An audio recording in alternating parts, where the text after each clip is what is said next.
ఈ unique fin business school ఈ సంస్థ సక్సెస్ఫుల్లీ 5 ఇయర్స్ జర్నీ చేస్తూ 5000+ స్టూడెంట్స్ని ఉన్నత ఉద్యోగ అవకాశాలు ప్రొవైడ్ చేసి ఫినాన్స్ రంగంలో మంచి స్థాయిలో నిలబెట్టింది. ఈరోజు మనతో పాటు ఉన్నారు founder and managing director of unique fin business school CA Madan Reddy garu. మరి సిఎం మదన్ రెడ్డి గారితో పాటు వాళ్ళ స్టూడెంట్స్ కూడా ఉన్నారు. మరి వారితో మాట్లాడి మరెన్నో విషయాలు అయితే ఈరోజు వీడియోలో తెలుసుకుందాం. నమస్తే అండి అందరికీ. నమస్తే. సో నేను ఫస్ట్ మీ నుంచి స్టార్ట్ చేస్తా. మీరు ఈ unique fin business school learning experience ఎలా ఉంది? లైక్ మీరు స్టార్టింగ్లో ఈ ఎక్స్పీరియన్స్ ఎలా ఫీల్ అయ్యారు? అంటే జాయిన్ అయినప్పుడు ఎలా ఉన్నారు, ఆఫ్టర్ కంప్లీట్ అయిన తర్వాత ఎలా ఫీల్ అయ్యారు అనేది ఈరోజు మీరు మా ఎక్స్పీరియన్స్ అనేది చెప్పాలి వ్యూయర్స్కి. ఓకే, యా, నా పేరు వంశీ, నాది కడప జిల్లా జమ్మలమడుగు మండలం. నేను ఫస్ట్ నా బీబీఏ కంప్లీట్ అయిపోయింది నంద్యాలలో. అండ్ నేను నా అకౌంటింగ్ బ్యాక్గ్రౌండ్ నాకు కొద్దిగా కొంచెం వీక్. అండ్ డేటా అనాలిసిస్ అంటే ఐటీ సైడ్ వెళ్ళాలని నాకు కొంచెం ఇంట్రెస్ట్ ఉండే. బట్ కానీ ఆ రెండు కంపేర్ చేసుకోనికి నేను చాలా కాలేజ్ చూశాను. అంటే చాలా పెద్ద బిగ్ కాలేజ్ చూశాను. అంటే పేరెంట్స్ ఎఫర్ట్ చేయలేరు, అంటే అంత మనీ ఎఫర్ట్ చేయలేరు. సెకండ్ థింగ్, అండ్ దేంతో అంత క్వాలిటీ కనిపించలేదు నాకు. అండ్ ఇట్లా మా బ్రదర్కి చెప్పాను, ఇట్లా నాకు ఇట్లా అకౌంటింగ్ సైడ్ కావాలి, అండ్ సెకండ్ థింగ్ నాకు ఐటీ సైడ్ రెండు కావాలి అని చెప్పేసరికి మా బ్రదరు ఇది యూనిక్ ఫిన్ సజెస్ట్ చేసిండు. సో నాకు కాన్సెప్ట్ ఐడియా నచ్చింది. అండ్ సెకండ్ థింగ్, మదన్ సార్ని రీచ్ అయిపోయిన తర్వాత ఒక కాన్ఫిడెన్స్ వచ్చింది. అంటే ఎలాగైనా సరే మనం, అంటే నా పల్లెటూరు బ్యాక్గ్రౌండ్ కాబట్టి, సో ఎంఎన్సీ కంపెనీలో నేను సస్టైన్ అవుతానా కానా అని ఒక చిన్న క్వశ్చన్ మార్క్ ఉండే నా మైండ్లో. అంటే అంత పెద్ద కంపెనీలో మనం వెళ్ళి, అంటే మనం ఎలా, అంటే చిన్న చిన్న కాలేజీలలో చదువుకుంటూ వెళ్ళి అంత ఎంఎన్సీ కంపెనీలో సస్టైన్ అవుతామని ఒక చిన్న ఒక ఇది ఉండేది, క్వశ్చన్ మార్క్ ఉండిపోయింది. బట్ కానీ ఒక్కసారి యూనిక్ ఫిన్లో జాయిన్ అయిపోయిన తర్వాత ఓకే, మనం కూడా సస్టైన్ అవుతాము, మనం కూడా ఒక కాన్ఫిడెన్స్ ఉంది, మనం ఎందుకు కాలేమనేసి సార్ అలా మోటివేట్ చేసింది. అండ్ సారు ఎప్పుడు చెప్పేది మాకు ఒకటే మాట, ఏంటంటే మనం ఎప్పుడు జాబ్ని ఎత్తుకుంటూ వెళ్ళకూడదు, జాబ్ మనల్ని ఎత్తుకుంటూ రావాలని. దానికి ఎగ్జాక్ట్ మాట అది ప్రూవ్ అయిపోయింది. ఎందుకంటే నేను 1 ఇయర్ ట్రైనింగ్ అయిపోయిన తర్వాత నేను ఇచ్చింది ఫస్ట్ ఇంటర్వ్యూ ఎంఎన్సీ కంపెనీకి, top most MNC company, one of the top most MNC company. దాన్ని ఈజీగా క్రాక్ చేసేసాను. And it is my best experience. And స్కిల్గా నాకు వచ్చేసి coding background zero knowledge, and అకౌంటింగ్లో కొంచెం వీక్. అంటే బీబీఏ బ్యాక్గ్రౌండ్ కాబట్టి డిగ్రీలో నాకు అంత అకౌంటింగ్ అంత ఇది ఉండేది కాదు. బట్ కానీ యూనిక్ ఫిన్లో అయిపోయిన తర్వాత 1-to-1 అకౌంటింగ్ సెక్షన్స్ ఉండే. బట్ కానీ ఏదైనా కోడింగ్ కానీ ఏదైనా సరే, ఏదైనా చిన్న డౌట్ వచ్చినా సరే, ఎప్పుడైనా ఏ టైంలో అయినా రీచ్ అవుట్ అయినా సరే వాళ్ళు క్లారిటీ ఇచ్చేవాళ్ళు. అండ్ ఫ్యాకల్టీ మాత్రం సూపర్. దానికైతే నేను నో ఆప్షన్ అని చెప్పాను. ఫ్యాకల్టీ ఐఐఎం ఫ్యాకల్టీ నుంచి వచ్చే వాళ్ళు ఉన్నారు, బట్ కానీ ఇండస్ట్రీ నుంచి వచ్చే వాళ్ళు ఉన్నారు. మాకు అన్ని ప్రాక్టికల్ ఎగ్జాంపుల్స్. అంటే ఇప్పుడు నేను కంపెనీలో జాయిన్ అయిపోయి 1 వీక్ అయిపోయింది. బట్ కానీ ఆ కంపెనీలో చేసే వరకు, అంటే నేను ఇక్కడ హ్యాండ్స్ ఆన్ ఎక్స్పీరియన్స్ చేసేదానికి ఓకే ఇది చాలా ఈజీగానే ఉంది అని నాకు ఒక చిన్న కాన్ఫిడెన్స్ అవుతుంది. ఓకే, సో మీ లెర్నింగ్ ఎక్స్పీరియన్స్ మొత్తంలో ఒక యూనిక్ మూమెంట్ అనేది ఒకటి ఉంటుంది కదా. సో మీరు స్టార్టింగ్లో ఇప్పుడు మీరు అకౌంట్స్లో 0 అని చెప్పారు, దాని తర్వాత మీరు మెల్లమెల్లగా దాన్ని సస్టైన్ చేయగలిగారు. సో మీ లెర్నింగ్ ఎక్స్పీరియన్స్లో ఒక బెస్ట్ యూనిక్ మూమెంట్ చెప్పండి. ఐ థింక్ కోడింగ్ ఒకటి కావచ్చు. అంటే నాకు ప్రాక్టికల్ కంప్యూటర్ నాలెడ్జ్ అంటే పెద్దగా ఏం లేదు, బట్ ఓకే అంటే జస్ట్ తెలుసు అనేది ఒక చిన్న నాలెడ్జ్ ఉంది. బట్ కానీ దానికి సార్ వాళ్ళే ల్యాప్టాప్ ప్రొవైడ్ చేసి మాకు అంటే మాకు అంత ఎఫర్ట్ లేకోకుండా సార్ వాళ్ళని ప్రొవైడ్ చేసి అంత మొత్తం వాళ్ళే ప్రాక్టీస్ చేయడం కానీ, 1-to-1 మెంటర్షిప్ కానీ, ఏదైనా సరే దగ్గరుండి మాకు అన్ని చూపించింది. అంటే మేము జస్ట్ చదవడం మటుకే చేసాము, మిగతా అంతా మా బ్యాక్గ్రౌండ్ అంతా చూసుకునేది అయితే మొత్తం మా యూబీఎస్ టీమ్. అది మొత్తం best experience. Exactly. So madam మీరు చెప్పండి, మీ లెర్నింగ్ ఎక్స్పీరియన్స్ ఎలా ఉంది? హాయ్ అండి, నా పేరు వైష్ణవి. నేను చిల్మత్తూరు అనంతపూర్ డిస్ట్రిక్ట్ నుంచి వచ్చాను. సో నేను నార్మల్ బీకామ్ కంప్యూటర్ అప్లికేషన్స్ చేశాను, దేవస్థానం కాలేజ్. బేసిక్గా అంత నాలెడ్జ్ అయితే ఏమి ఉండదు నార్మల్ డిగ్రీ కాలేజెస్లో.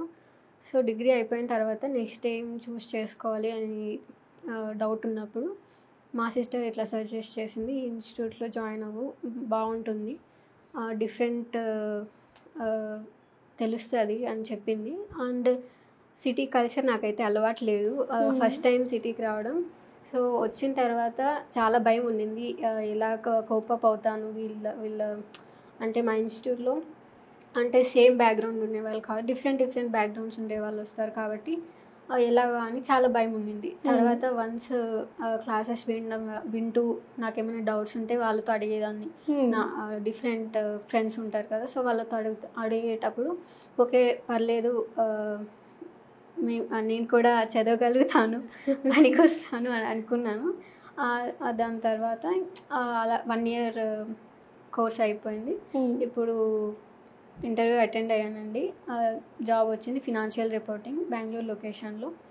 అండ్ ఇప్పుడైతే నేను ఫినాన్స్ బ్యాక్గ్రౌండ్ అండ్ ఈ నెక్స్ట్ 1 year వచ్చి జాబ్ విత్ డేటా అనలిటిక్స్ మీద ఫోకస్ చేసి విత్ MBAతో నేను నెక్స్ట్ ఫర్దర్ కెరియర్ గ్రోత్ అనేది చూస్తున్నానండి. సో ఎగ్జాక్ట్లీ మీరు స్టార్టింగ్లో జాయిన్ అయినప్పుడు అసలు నేను సస్టైన్ అవ్వగలనా లేదా అనే క్వశ్చన్ మార్క్లో ఉన్నారు. సో దాని తర్వాత ఈ యూనిక్ పిన్లో జాయిన్ అయిన తర్వాత ఎస్ ఎగ్జాక్ట్లీ నేను ఇక్కడ సస్టైన్ అవ్వగలను అనే కాన్ఫిడెన్స్తో మాత్రం ఉన్నారు ఇప్పుడు ప్రెసెంట్. ఈ కాన్ఫిడెన్స్ వచ్చేసి సార్ వాళ్ళే అండి. ఎందుకంటే సార్ ఎప్పటికప్పుడు మమ్మల్ని మోటివేట్ చేస్తుంటాడు. న్యూస్ రీడింగ్ డెఫినెట్గా రెగ్యులర్గా న్యూస్ రీడింగ్ చేయండి. అండ్ మాకు ఎప్పుడు మాక్ ఇంటర్వ్యూస్ తీసుకుంటారు. రెగ్యులర్గా మాక్ ఇంటర్వ్యూస్ తీసుకుంటేనే మీలో ఉన్న ఇది తెలుస్తుంది అని చెప్పి సార్ తీసుకోమని చెప్తారు మాకు. రెగ్యులర్గా మాక్ ఇంటర్వ్యూస్కి అటెండ్ అవుతాము, మా ఇన్స్టిట్యూట్ వాళ్ళే తీసుకుంటారు. అండ్ ఆ మాక్ ఇంటర్వ్యూస్లో మాకు మీరు ఎక్కడ ల్యాగ్ ఉన్నారు, ఎక్కడ ఇంప్రూవ్ చేసుకోవాలి అని ప్రతిదీ చెప్తారు. అండ్ మాకు ఇంకోటి ఏమంటే టోస్ట్ మాస్టర్స్ అని చెప్పేసి ఒకటి ఆర్గనైజేషన్ ఉంది. అదేమంటే పబ్లిక్ స్పీకింగ్ స్కిల్స్ ఇంప్రూవ్ చేసుకోవడానికి. అది ఈరోజు ఇలాగా మాట్లాడుతున్నానంటే మేబీ అది కూడా ఒక రీజన్ అయ్యుండొచ్చు.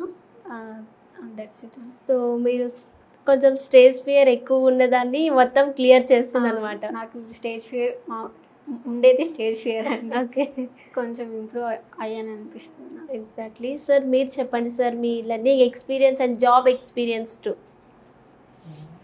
హాయ్ అండి, నా పేరు రాజు. సో మాది ప్రకాశం డిస్ట్రిక్ట్ ఇతలు, ఆంధ్రప్రదేశ్. సో నేను బీకామ్ గ్రాడ్యుయేట్ని. So CA drop out. బెంగళూరులో వర్క్ చేస్తాను, ఆడిట్ ఫామ్లో వర్క్ చేస్తూ ఉండేవాడిని.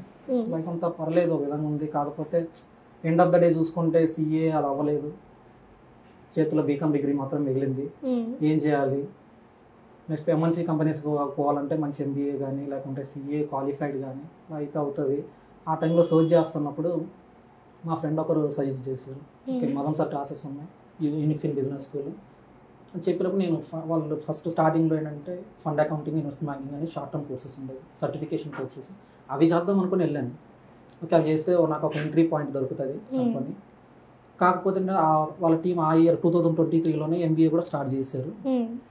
నాకు చెప్పారు ఇలాగ మా కరికులం ఇలా ఉంది అని చెప్పి నేను ఫస్ట్ సర్ప్రైజ్ అయ్యాను. ఎందుకంటే అప్పటి వరకు నాకు MBA పెద్దగా నాకు ఇంట్రెస్ట్ ఉండకపోయింది. కానీ కాకపోతే అప్పుడు చూసినప్పుడు వాళ్ళ సిలబస్ చూస్తే ఫండ్ అకౌంటింగ్, ఇన్వెస్ట్మెంట్ బ్యాంకింగ్, వీటితో పాటుగా ఫినాన్స్ అండ్ డేటా అనలిటిక్స్ ఉంటాయి. సో డేటా అనలిటిక్స్లో వచ్చేసరికి చాలా వేరే ఇన్స్టిట్యూట్స్ చాలా ప్రొవైడ్ చేస్తాయి. కానీ మా దగ్గర ఇక్కడ వచ్చేసరికి పవర్ BI, ట్యాబ్లు రెండు ఒకటే టూల్స్, కాకపోతే రెండు నేర్పిస్తారు. కొన్ని ఆర్గనైజేషన్లో ఒకటి యూజ్ చేస్తారు. ఇలా డిఫరెంట్ కాంబినేషన్స్లో ఉంటాయి. అది మార్కెట్ రిస్క్ అని ఇంకో సబ్జెక్ట్ ఉంటుంది, క్రెడిట్ రిస్క్ అని ఉంటుంది. సో ఇవన్నీ చూసినప్పుడు ఏంటంటే okay end of the day ఇవన్నీ నేర్చుకుంటే ఏదో ఒక కాంబినేషన్లో మనకు ఆపర్చునిటీస్ చాలా ఎక్కువ ఉంటాయి. సో మనకు ఏదైనా బీకామ్ చేస్తే నీకు దాని మీద సపరేట్గా వెళ్ళాలి. ఇన్ని నేర్చుకున్నప్పుడు ఏంటంటే ఈ కాంబినేషన్లో ఏది వచ్చినా మనకు ఆ వైడ్ స్ప్రెడ్ అనేది పెరుగుతుంది. సో నాకు ఓకే ఇది ఈ టైంలో కరెక్ట్ టైంలో నేను చేయొచ్చు అనుకున్నాను. అట్ ద సేమ్ టైం ఏంటంటే నాకు బాగా నచ్చింది కాస్ట్ అఫోర్డబిలిటీ. మెయిన్ ఏంటంటే MBA కానీ ఇలాంటి వాటిని చూజ్ చేసుకోవడానికి, IIMs కానీ ఇలాంటి వాటిని మనం ఏం చేయాలంటే కొంచెం ఖర్చుతో కూడుకున్న పని. సో మనం చేయలేదు, అది కొంచెం కష్టం. మనకు ఫినాన్షియల్గా నేను కొంచెం ప్రాబ్లమ్స్ ఉన్నాయి. సో అందుకే ఆ టైంలో చూసినప్పుడు ఇది నాకు చాలా అఫోర్డబుల్గా అనిపించింది. దాంతోపాటుగా మనకు ఇంట్రెస్ట్ ఫ్రీ లోన్ కూడా ప్రొవైడ్ చేస్తున్నారు సార్ వాళ్ళు. సో ఇవన్నీ చూసుకున్నప్పుడు నాకు ఓకే ఈ టైంలో ఇది చేయొచ్చు, నేను ఖచ్చితంగా నాకు సపోర్ట్ దొరుకుతుంది అనిపించింది. 1 year మొత్తం కూడా నేను ఆన్లైన్లో మాకు ఎందుకు చూసుకుంటే మాకు ఆఫ్లైన్లో ఆన్లైన్ రెండు ఉంటాయి. చాలా మందికి ఆన్లైన్లో భయం ఉంటుంది. ఆన్లైన్ డైరెక్ట్ క్లాస్లో విని మనం చూసేదానికంటే ఆన్లైన్లో విన్నప్పుడు మనకు ఆ భయం ఉంటుంది, ఫియర్ ఉంటుంది, అని మనకు అర్థమవుతా లేదా, మనం పట్టించుకుంటారా లేదని ఒక ఫియర్ ఉంటుంది. కానీ మాకైతే నేను చాలా మందికి మాకు ఆఫ్లైన్లో ఉండే వాళ్ళు కూడా నేను బాగా తెలుసు, ఎందుకంటే నేను ఆన్లైన్ అంత యాక్టివ్ ఉండేవాళ్ళు. దానికి కారణం ఏంటంటే మా ఫ్యాకల్టీ, మా సార్ వాళ్ళు ఎప్పుడు మన పాప అంత కేర్ చూసారు అంటే కాల్ చేశారు ఒక సబ్జెక్ట్ ఏదైనా అయిపోయిందంటే కాల్ చేసి రాజు ఫ్యాకల్టీ ఎలాగ ఉన్నారు అర్థమవుతుందా లేదా, ఇంకా కొత్తగా ఏదైనా ఫ్యాకల్టీస్ని పెట్టినప్పుడు వాళ్ళు ఫీడ్బ్యాక్ మా దగ్గర నుంచి ప్రతి ఒక్కరు తీసుకుంటారు. సో ఆన్లైన్ ఆఫ్లైన్ రెండు ఫీడ్బ్యాక్ తీసుకొని అంత ప్రాపర్గా చూసుకున్నారు కాబట్టి ఈరోజు మాకు అంత హెల్ప్ అయింది. So end of the day ఏంటంటే మాకు చూసుకుంటే మాకు ఫినాన్స్ బ్యాక్గ్రౌండ్ ఉంది కానీ డేటా వైపు ఇటు సైడ్ కోడింగ్ అని ఇవన్నీ మాకు అసలు తెలియదు, ఐడియా లేదు. కానీ స్క్రాచ్ నుంచి ఆ ఫౌండేషన్ వేయడం అనేది మాకు బాగా మంచి ఎక్స్పీరియన్స్డ్ ఫ్యాకల్టీస్ ఇండస్ట్రీలో ఉన్న వాళ్ళు ఇది మాకు బాగా ఏంటంటే యూస్ఫుల్ అయింది. అదే కాలేజీలో అయితే బయట ఎక్కడ చూస్తున్నప్పుడు కాలేజ్ వాళ్ళకి ఎడ్యుకేషన్ అంటే కొన్ని సంవత్సరాలు అదే టీచింగ్లో ఉంటారు కాబట్టి ఇండస్ట్రీలో ఏం జరుగుతుందో ఆ ఫ్యాకల్టీస్ తెలియకపోవచ్చు. కాకపోతే మాకు వచ్చే ఫ్యాకల్టీ మొత్తం కూడా ఏంటంటే ఇప్పుడు already working updated with recent tools and technologies. వాళ్ళకి ఈ రీసెంట్ సినారియోస్ ఎగ్జాంపుల్స్ అన్ని కూడా మాకు రెలవెంట్గా ఉంటాయి. మేము ఇంటర్వ్యూలకు వెళ్ళినా కానీ అవి చెప్పినప్పుడు వాళ్ళు okay he is updated with the subject అని చెప్పేసి ఒక కాన్ఫిడెన్స్ ఉంటుంది మాకు. వీటన్నిటితో పాటుగా మేము చాలా ఎంబీఏ కాలేజెస్ మిస్ అయ్యేది ఏంటంటే public speaking and communication skills. So ఆ రెండింటిని మాకు ఫుల్ఫిల్ చేయడానికి మాకు ఇక్కడ ఏంటంటే తను చెప్పినట్టు టోస్ట్ మాస్టర్స్ ఒకటి, రెండోది ప్రజెంటేషన్స్. టోస్ట్ మాస్టర్స్ అనేది ఒక సపరేట్ ఆర్గనైజేషన్, ఇంటర్నేషనల్ ఆర్గనైజేషన్. అందులో అది ఒక పెద్ద వరల్డ్, అది ఓషన్ లాంటిది. కానీ మాకు అంటే మాకు కాలేజ్ తరఫున ఒక క్లబ్ ఉంది మాకు. ఆ క్లబ్లో మళ్ళీ మెంబర్స్ ఉంటారు, మెంబర్షిప్ తీసుకుంటాము. అది చాలా హెల్ప్ అయింది. ఎందుకంటే మేము బయటికి వెళ్ళి ఏరియా లెవెల్ కాంటెస్ట్లో మేము పార్టిసిపేట్ చేసాము, రోల్స్ తీసుకున్నాము. సో ఆ ఫియర్ పోద్ది. మేము వేరే వాళ్ళతో ఎక్కువ మాట్లాడి వాళ్ళతో అంటే వర్కింగ్ ప్రొఫెషనల్స్ ఉంటారు, మాకు నెట్వర్కింగ్ యూజ్ అయింది, కమ్యూనికేషన్ స్కిల్స్ యూజ్ అయింది. ఇంకా కమింగ్ టు ప్రజెంటేషన్స్కి వస్తే ఫస్ట్ ఏంటంటే ప్రజెంటేషన్స్ ఇచ్చినప్పుడు స్టార్టింగ్లో మనమే ఒక సబ్జెక్ట్ మీద మన రీసెర్చ్ చేసి ఇచ్చినప్పుడు దాని మీద ఉండే నాలెడ్జ్ పెరుగుతుంది ఆటోమేటిక్గా. సార్ వాళ్ళు చెప్పేది ఓకే, దాన్ని తీసుకుంటాం, ఇన్పుట్ వస్తుంది. When we do actual research then will get additional points. That's way it help to us to learn. And today whatever we learn that's because of UVS and their team. Always they are back ఎండ్లో ఉండి వాళ్ళు మాకు ఎప్పుడు support చేసేవాళ్ళు. Sir కూడా ఏదైనా కానీ ప్రతి ఒక్కటి. ఇంకా బయట కాలేజీలోకి వెళ్తే మీరు మేనేజ్మెంట్ హైయర్ మేనేజ్మెంట్లోకి వెళ్ళి మీరు మాట్లాడాలంటే కష్టం, కొంచెం ఈజీనే, కాకపోతే అంత అవైలబిలిటీ ఉండదు. కానీ మదన్ సార్ 24/7 ఎప్పుడు మాకు అవైలబుల్గా ఉంటారు. సో మేడం వాళ్ళు కూడా చాలా మాకు సపోర్టివ్గా ఉంటారు. సో ఇది చెప్పగలను. ఓకే, సో కేవలం సర్టిఫికేషన్ కోర్స్ నేర్చుకుందాం అని వెళ్ళి సో ఆ ఇంట్రెస్ట్తో మీరు MBA కోర్సెస్ కూడా నేర్చుకున్నారనమాట. Exactly sir. సో మీకు 24/7 మీకు లెక్చరర్స్ కూడా అవైలబిలిటీ ఉండడం మీకు తరచూ మోటివేట్ చేయడం ఇంకా ప్లస్ అయిందనమాట. ఎగ్జాక్ట్లీ అండి.